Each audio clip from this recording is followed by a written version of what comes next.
ಟಿವಿ9 ನ್ಯೂಸ್ಗೆ ಸ್ವಾಗತ. ನಾನು ಅಮರ್ ಪ್ರಸಾದ್. ಅಜಾತ ಶತ್ರು ಮಾಜಿ ಮುಖ್ಯಮಂತ್ರಿ ಧರಮ್ ಸಿಂಗ್ ಎಂದು ನೆನಪು ಮಾತ್ರ. ಕಳೆದ 5 ದಶಕಗಳಿಂದ ಸಾರ್ವಜನಿಕ ಜೀವನದಲ್ಲಿ ತಮ್ಮನ್ನ ಗುರುತಿಸಿಕೊಂಡಿದ್ದಂತಹ ಧರಮ್ ಸಿಂಗ್ ನಿನ್ನೆ ಹೃದಯಾಘಾತದಿಂದ ಕೊನೆಯುಸಿರೆಳೆದಿದ್ದಾರೆ. ಇಂದು ಅವರ ಹುಟ್ಟೂರಾದ ಕಲಬುರಗಿ ಜಿಲ್ಲೆ ಜೇವರ್ಗಿ ತಾಲೂಕಿನ ನೆಲೋಗಿ ಗ್ರಾಮದಲ್ಲಿ ಅಂತಿಮ ಸಂಸ್ಕಾರವನ್ನು ನಡೆಸಲಾಗುತ್ತೆ. ಸದ್ಯ ಕಲಬುರಗಿಯ ಶರಣನಗರದ ನಿವಾಸದಲ್ಲಿ ಧರಮ್ ಸಿಂಗ್ ಮನೆಯಲ್ಲಿ ಅಂತಿಮ ದರ್ಶನ ನಡೆಸಲಾಗ್ತಾ ಇದೆ.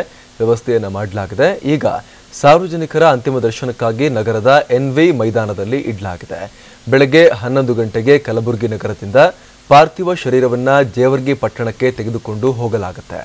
ಜೇವರ್ಗಿ ಪಟ್ಟಣದ ಸರ್ಕಾರಿ ಕ್ರೀಡಾಂಗಣದಲ್ಲಿ ಮತ್ತೆ ಸಾರ್ವಜನಿಕರ ಅಂತಿಮ ದರ್ಶನಕ್ಕೆ ಅವಕಾಶ ಕಲ್ಪಿಸಲಾಗುತ್ತೆ. ಮಧ್ಯಾಹ್ನ 3 ಗಂಟೆಗೆ ಮೃತದೇಹವನ್ನು ಹುಟ್ಟೂರಾದ ನೆಲೋಗಿ ಗ್ರಾಮಕ್ಕೆ ತೆಗೆದುಕೊಂಡು ಹೋಗಲಾಗುತ್ತೆ. ಅಲ್ಲಿ ಕೆಲ ಹೊತ್ತು ಮತ್ತೆ ಸಾರ್ವಜನಿಕರಿಗೆ ಅಂತಿಮ ದರ್ಶನಕ್ಕೆ ವ್ಯವಸ್ಥೆಯನ್ನ ಮಾಡಲಾಗುತ್ತೆ.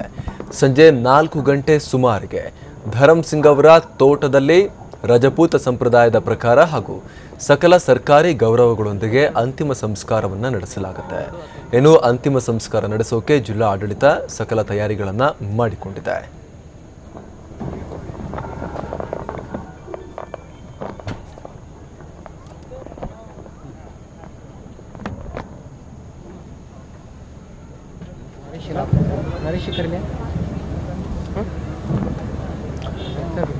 ಅಗಲಿದ ನಾಯಕನ ಅಂತಿಮ ಸಂಸ್ಕಾರದಲ್ಲಿ ಮುಖ್ಯಮಂತ್ರಿ ಸಿದ್ದರಾಮಯ್ಯ, ಕಾಂಗ್ರೆಸ್ ಪಕ್ಷದ ಹಿರಿಯ ನಾಯಕ ದಿಗ್ವಿಜಯ್ ಸಿಂಗ್, ಕಾಂಗ್ರೆಸ್ ಪಕ್ಷದ ರಾಜ್ಯ ಉಸ್ತುವಾರಿ ವೇಣುಗೋಪಾಲ್, ಮಲ್ಲಿಕಾರ್ಜುನ ಖರ್ಗೆ ಸೇರಿದಂತೆ ರಾಜ್ಯ ಸರ್ಕಾರದ ಅನೇಕ ಸಚಿವರು, ಶಾಸಕರು ಪಾಲ್ಗೊಳ್ಳುತ್ತಾರೆ. ಇನ್ನು ರಾಜ್ಯ ಸರ್ಕಾರಿ ಗೌರವಗಳೊಂದಿಗೆ ಧರಮ್ ಸಿಂಗ್ ಅವರ ಅಂತಿಮ ಸಂಸ್ಕಾರವನ್ನು ನಡೆಸಲಾಗುತ್ತೆ. ಸಾಕಷ್ಟು ಸಂಖ್ಯೆಯಲ್ಲಿ ಜನ ಆಗಮಿಸಿ ಅಂತಿಮ ದರ್ಶನವನ್ನು ಪಡಿತಾ ಇದ್ದಾರೆ. ಈಗ ಮನೆಯಲ್ಲಿ ಅಂತಿಮ ದರ್ಶನಕ್ಕೆ ಇಟ್ಟಾದ ಬಳಿಕ ಈಗ ಎನ್ವಿ ಶಾಲೆ ಮೈದಾನದಲ್ಲಿ ಅಂತಿಮ ದರ್ಶನಕ್ಕೆ ವ್ಯವಸ್ಥೆಯನ್ನು ಮಾಡಲಾಗಿದೆ.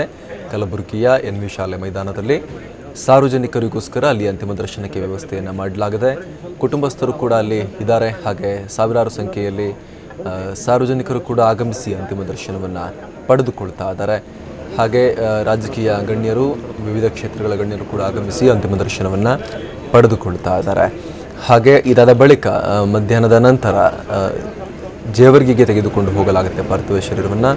ಅಲ್ಲೂ ಕೆಲ ಹೊತ್ತು ಇರಿಸಿದ ಬಳಿಕ ಅಂತಿಮ ಸಂಸ್ಕಾರವನ್ನು ಸಂಜೆ 4 ಗಂಟೆ ಬಳಿಕ ರಜಪೂತ ಸಂಪ್ರದಾಯದ ಪ್ರಕಾರ ಸಕಲ ಸರ್ಕಾರಿ ಗೌರವಗಳೊಂದಿಗೆ ನಡೆಸಲಾಗುತ್ತೆ.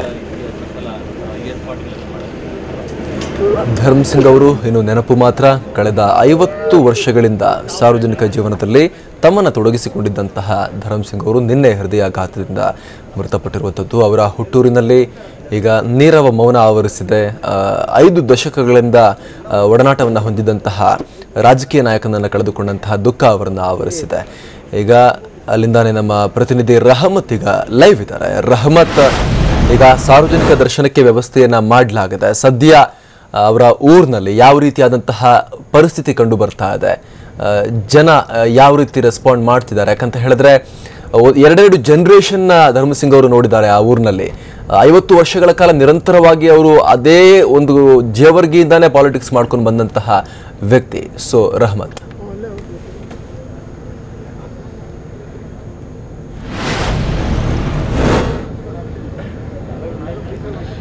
ಅಮರ್ ಪ್ರಸಾದ್, ಧರ್ಮ್ ಸಿಂಗ್ ಅಂತಂದ್ರೆ ಒಂಥರ 2G ಇಂದ 4G ವರೆಗೂ ಇರುವಂತಹ ಒಂದು ರಾಜಕಾರಣಿ ಅಂತಾನೆ ಹೇಳ್ಬೋದು. ಅಂದ್ರೆ ಅವರು ಹಿರಿಯ ಮುತ್ಸದ್ದಿ, ವಯಸ್ಸಾಗಿದ್ರು ಕೂಡ ಈಗಿನ ಪ್ರಸಕ್ತ ಜಮಾನದಲ್ಲಿರುವಂತಹ ಯುವಕರಿಗೆ ಆಗಿರ್ಬೋದು ಮತ್ತೆ ಪ್ರತಿಯೊಂದು ಕ್ಷೇತ್ರದ ಗಣ್ಯಾತಿ ಗಣ್ಯ ವ್ಯಕ್ತಿಗಳ ಜೊತೆ ಅವರ ಸಂಪರ್ಕ, ನಿಕಟ ಸಂಪರ್ಕ ಎಷ್ಟೊಂದು ಗಟ್ಟಿಯಾಗಿದೆ ಅನ್ನೋದಕ್ಕೆ ಇವತ್ತು ಅಂತಿಮ ದರ್ಶನದಲ್ಲಿ ಭಾಗ ವಹಿಸ್ತಾ ಇರುವಂತಹ ವಿವಿಧ ಕ್ಷೇತ್ರದ ಗಣ್ಯಾತಿ ಗಣ್ಯರೇ ಅದಕ್ಕೆ ನಿದರ್ಶನ ಅಂತ ಹೇಳ್ಬೋದು. ಇವರು ಸೋಷಲಿಸ್ಟ್ ಮೂವ್ಮೆಂಟ್ ಇಂದ ಬಂದಿದ್ರು ಕೂಡ, ಎಡಪಕ್ಷದಿಂದ ಒಂದು ವಿಚಾರಧಾರೆಗಳನ್ನ ಇಟ್ಕೊಂಡಿದ್ರು ಕೂಡ ಅವರು ಧಾರ್ಮಿಕ ವಿಚಾರಗಳಲ್ಲಿ ಹಾಗೇನೆ ಮಠಮಾನ್ಯರಲ್ಲಿ ಅವರ ಒಂದು ಆಸ್ತಿಕತೆ ನಿಜವಾಗ್ಲೂ ಅಪಾರವಾಗಿತ್ತು ಅಂತ ಹೇಳ್ಬೋದು. ಕಲಬುರಗಿಯ ಜಿಡ್ಗಾ ಮಠ ಆಗಿರ್ಬೋದು, ಹಾಗೇನೆ ಸುತ್ತಮುತ್ತಲಿರುವಂತಹ ಸಾಕಷ್ಟು ಮಠಗಳು, ಅದರಲ್ಲಿ ಹಾರ್ಕೋಡು ಮಠ ಕೂಡ ಒಂದು ಅಂತ ಹೇಳಿದ್ರೆ ಬಹುಶಃ ತಪ್ಪಾಗ್ಲಿಕ್ಕಿಲ್ಲ. ಆ ಮಠದ ಸ್ವಾಮಿಗಳು ಈಗ ಅಂತಿಮ ದರ್ಶನವನ್ನ ಪಡೆದು ಬಂದಿದ್ದಾರೆ. ಆ ಸ್ವಾಮಿಗಳ ಜೊತೆ ಅವರ ನಂಟು ಹೇಗಿತ್ತು, ಒಡನಾಟ ಹೇಗಿತ್ತು ಅಂತ ಕೇಳೋಣ. ಧರ್ಮ್ ಸಿಂಗ್ ಅವರ ಒಡನಾಟ ಹೆಂಗಿದ್ರೆ ಮಠದ ಜೊತೆ?